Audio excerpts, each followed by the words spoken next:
இவர்தான் மேடம்.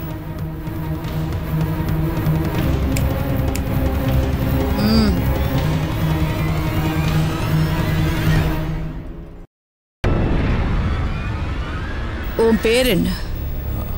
பாலசுப்ரமணியம். எதுக்காக இப்படி பண்ண? நான் ஒன்றும் பண்ணல மேடம். எல்லா ஆம்பளைங்களும் இப்படித்தான்டா சொல்லுவீங்க.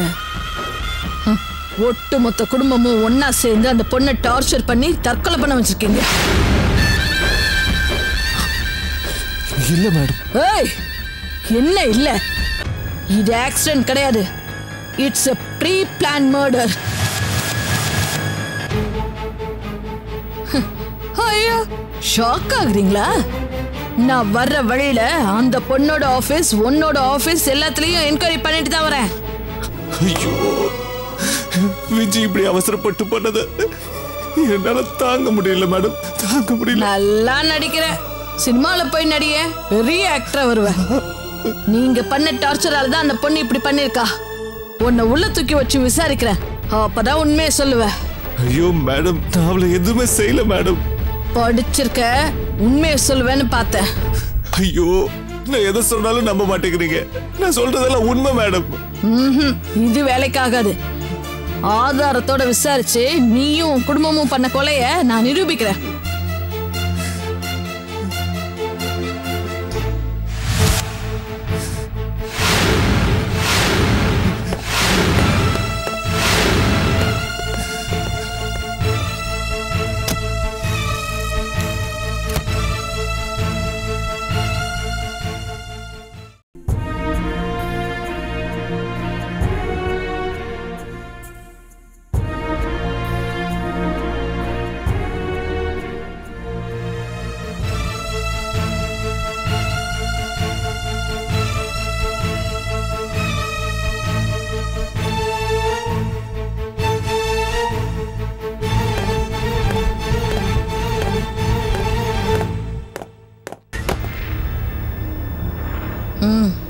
இல்ல பரவாயில்ல மேடம்.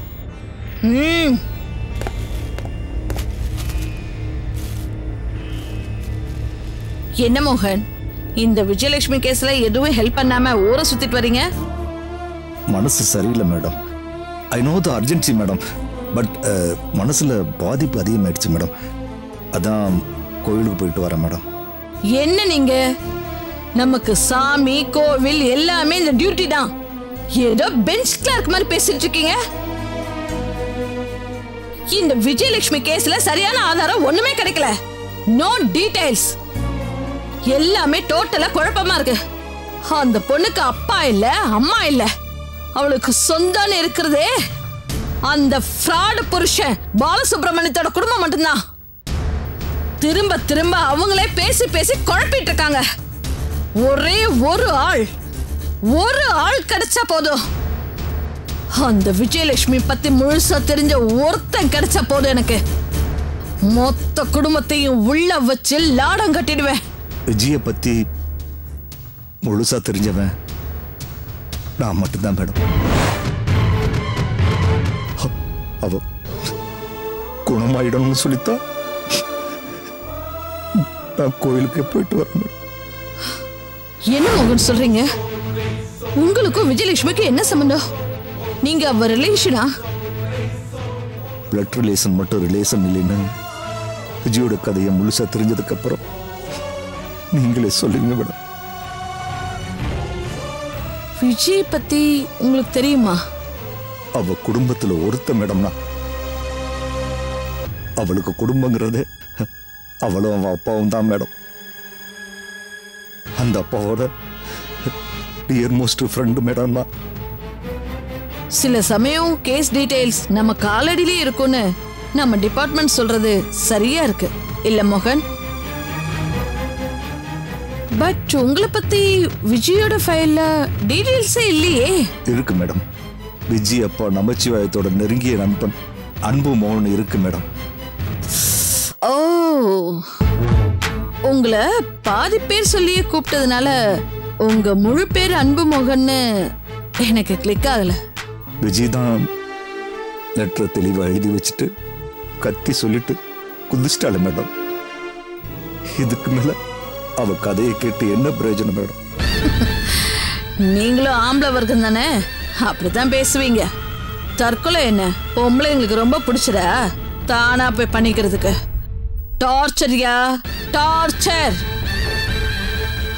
இந்த காலத்துல பொம்பளைங்களுக்கு அவ்வளோ டார்ச்சர் கொடுக்குறாங்க இந்த ஆம்பளைங்க. நீங்க கதையை சொல்லுங்க, நான் அந்த பொறிக்கு பேல பிடிச்சி உள்ள தள்ளுறேன். நானும் விஜயோட அப்பா நமச்சிவாயமும் திக்கஸ்ட் ஃப்ரெண்டு மேடம். மோகன், விஜயோட கதையை மட்டும் கேட்டேன். விஜயோட உலகமே அவன் அப்பா தான் மேடம். அவன் கதையை சொன்னாதான் விஜயோட கதை உங்களுக்கு புரியும். 10 பொருத்தமும் அமைஞ்ச ஜோடி நமச்சிவாயம் பத்மா ஜோடி மேடம். அவங்க கல்யாணத்துக்கு அப்புறம் ஜாதகம் பார்த்தப்ப அவங்க 2 பேருக்கும் 5 குழந்தைங்க பிறக்கும்னு ஜோசியர் சொன்னாராம். ஆனா 5 வருஷம் ஆனதுக்கு அப்புறமும் 2 பேருக்கும் குழந்தையே பிறக்கல மேடம். பத்மாவை மலடின்னு சொந்தக்காரங்கள்லாம் பேச ஆரம்பிச்சிட்டாங்க. நமச்சிவாயத்துக்கு தான் குறையும்னு சில சொந்தக்காரங்களும் பேச ஆரம்பிச்சிட்டாங்க. இதனால அவங்க 2 பேருக்குள்ள சந்தோஷமே இல்லாம போயிடுச்சு. அதுக்கப்புறம் தான் விஜய் அவங்க வாழ்க்கைக்குள்ள வந்தா.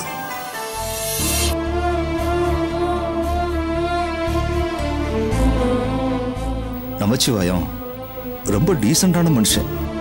குடும்ப விஷயம் எதையுமே வெளியில சொல்ல மாட்டான். ஒரு நாள் எதேச்சையா அவன் வீட்டுக்கு போனதுக்கு அப்புறம் தான் அவனோட உயர்ந்த குணத்தை நான் தெரிஞ்சுக்கிட்டேன். விஜயோட ஆரம்ப புள்ளியே அங்கேதான் ஆரம்பிச்சது.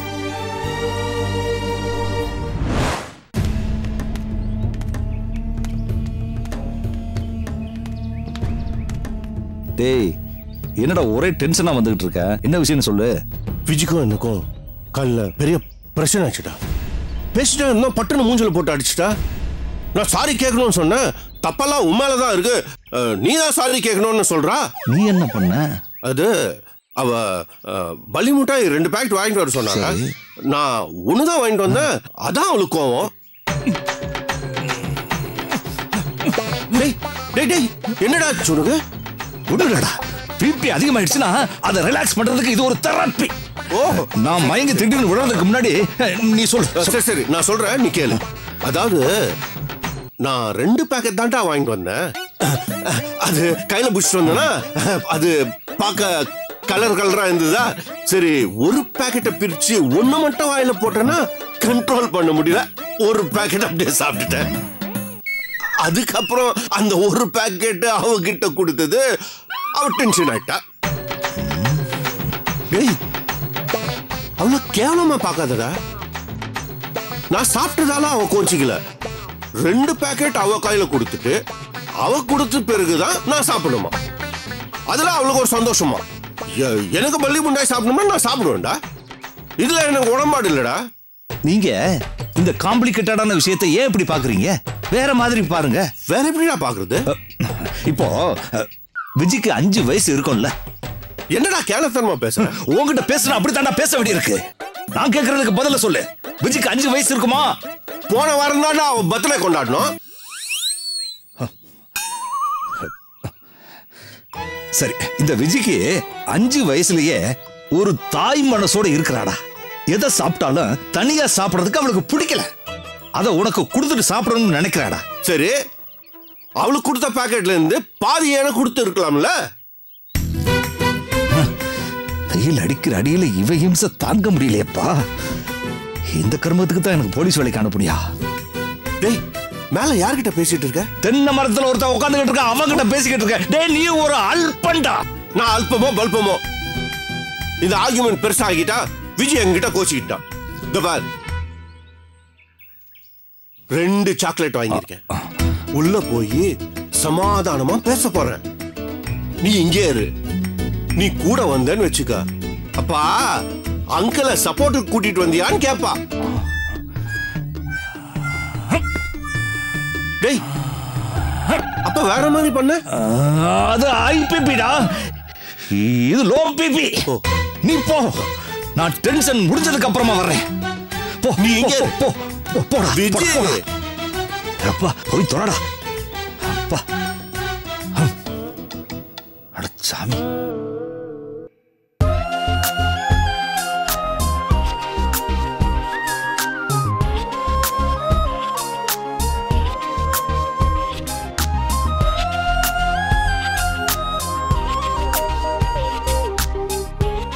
விஜிமா,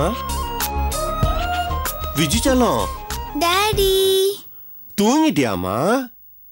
அப்பா உனக்கு சாக்லேட் வாங்கிட்டு வந்திருக்கேன். இந்த புடி. Thanks daddy. வெல்கம் டா செல்லம். சாப்பிடுமா. உங்களுக்கு ஒண்ணு எனக்கு ஒண்ணு. Thank you. ஆமா மம்மி எங்க? ரூம்ல இருக்காங்க. ரூம்ல இருக்காங்களா? நான் உனக்கு சாக்லேட் பிச்சு தரட்டுமா? இந்தா சாப்பிடு. ஓகே இந்தா சாப்பிடு. நான் மம்மியை பார்த்து வரேன்.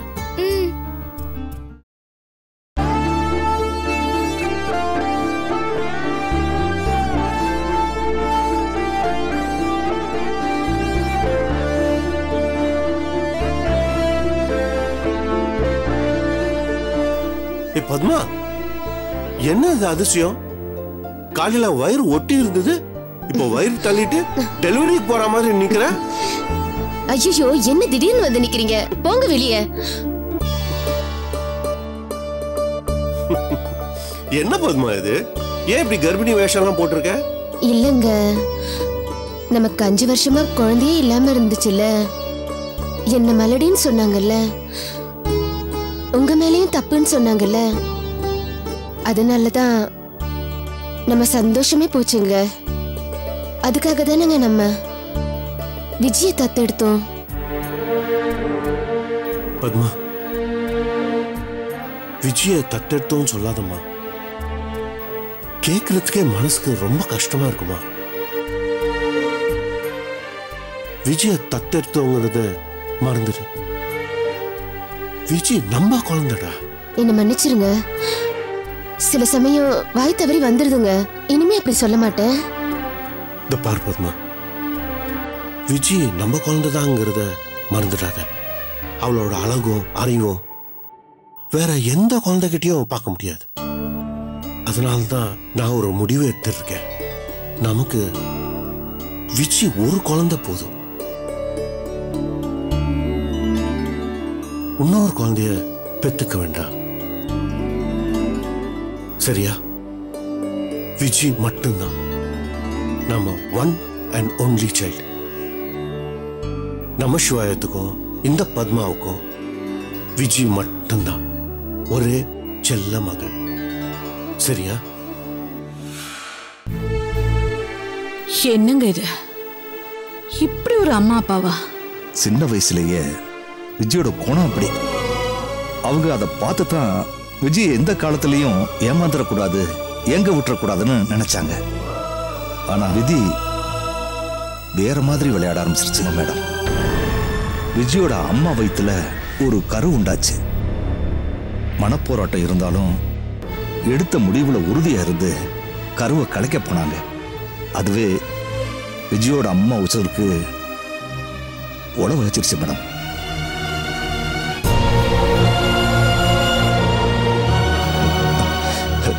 இன்னும் எவ்வளவோ இருக்கு மேடம். கணக்கு போடுறப்ப ஒரு சின்ன தப்பு மொத்த கணக்கையும் தப்பாக்கிடும். அது மாதிரி நாமளும் தப்பு கணக்கு போட்டு மனைவியை பறி கொடுத்துட்டோம்னு நினைச்சு நமச்சிவாயம் பெரிய குடியாரன் ஆயிட்டான். படிப்படியா நமச்சிவாயம் ரொம்ப சீரியஸ் கண்டிஷனுக்கு ஆயிட்டான். அவனை செக்அப் பண்ண ஃபேமிலி டாக்டர் அவன் உடம்புல இருக்கிற முக்கியமான உறுப்புகள்லாம் டேமேஜ் ஆயிடுச்சுன்னு சொல்லிட்டாரு. இதுக்கு மேலேயும் அவன் குடிக்க ஆரம்பிச்சான்னா அவன் உயிருக்கே ஆபத்துன்னு சொல்லிட்டாரு.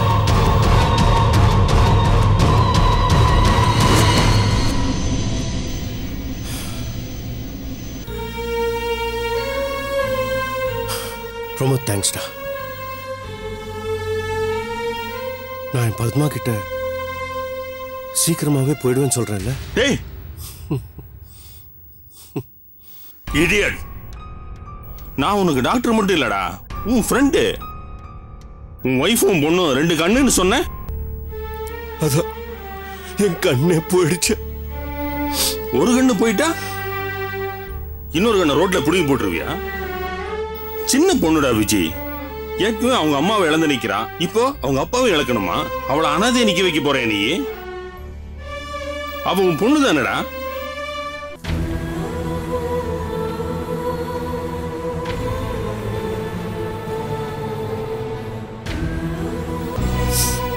டேய் டேய் என்னடா ஆச்சு? டேய் ஒண்ணுல உட்கார். நமச்சிவாயம் உட்காரு. தப்பு தப்பு பண்ணிட்டா, தப்பு பண்ணிட்டேன். என் பொண்ணுக்கு என்ன விஷயம் வேற யாரா இருக்கா? தப்பு பண்ணிட்டா, தப்பு பண்ணிட்டேன்.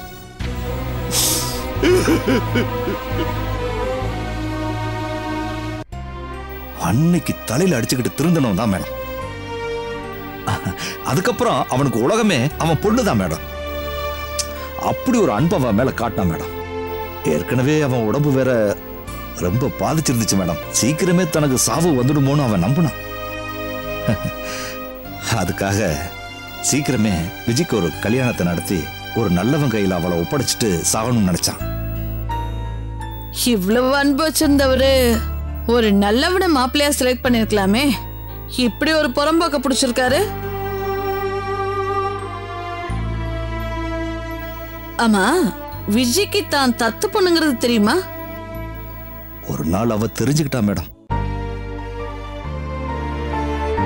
இத்தனை நாள் தன்னை வளர்த்தது நமச்சிவாயம் ஒரு வளர்ப்பு தந்தைன்னு தெரிஞ்ச பிறகு விஜய்க்கு நமச்சிவாயத்து மேல பாசம் அதிகமாயிடுச்சு மேடம். அப்பாவை நல்லா பாத்துக்கணுங்கிறதுக்காக விஜய் ஒரு முடிவு எடுத்தா. அது என்னன்னா,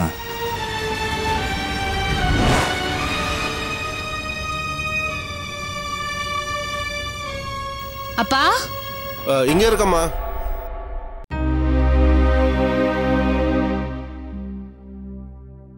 என்ன மிஸ்டர் நமச்சிவாயம், ஒரு மாதிரி டல்லா இருக்கீங்க?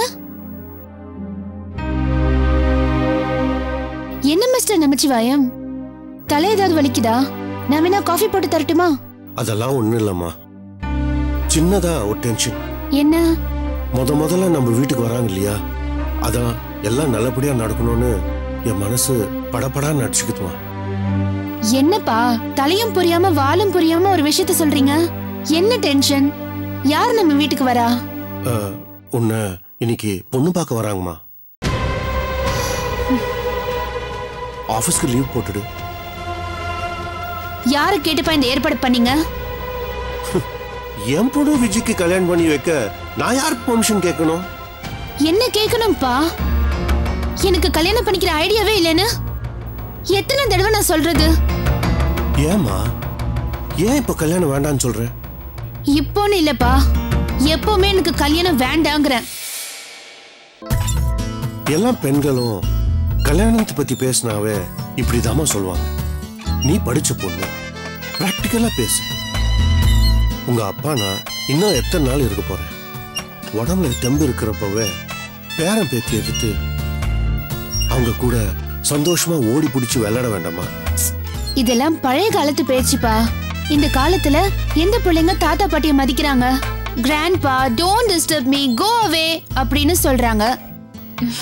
நான் உங்களை எப்பவுமே சந்தோஷமா என் கண்ணுக்குள்ள வச்சு பாத்துக்கணும்னு ஆசைப்படுறேன்ப்பா. இல்ல விஜய், நான் என்ன சொல்றேன்னா,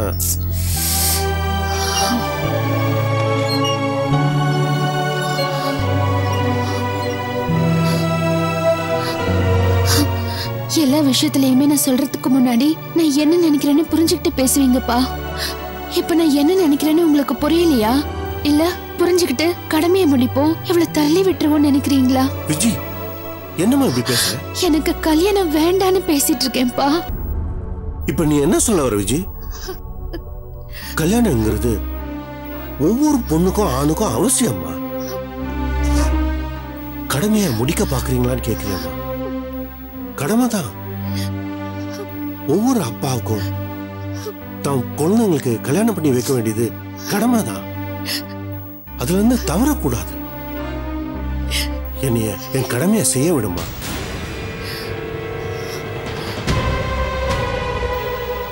நீங்க யாருப்பா? நான் யாருப்பா? உலகத்துல எந்த அப்பாவும் தன்னோட மகளுக்காக தான் வாழ்க்கை முழுசியும் தியாகம் பண்ணிருக்க மாட்டாங்கப்பா. தியாகம் தான்ப்பா ஒரு மனுஷனை தெய்வமாக்குது. நீங்க ஏன் தெய்வம்ப்பா?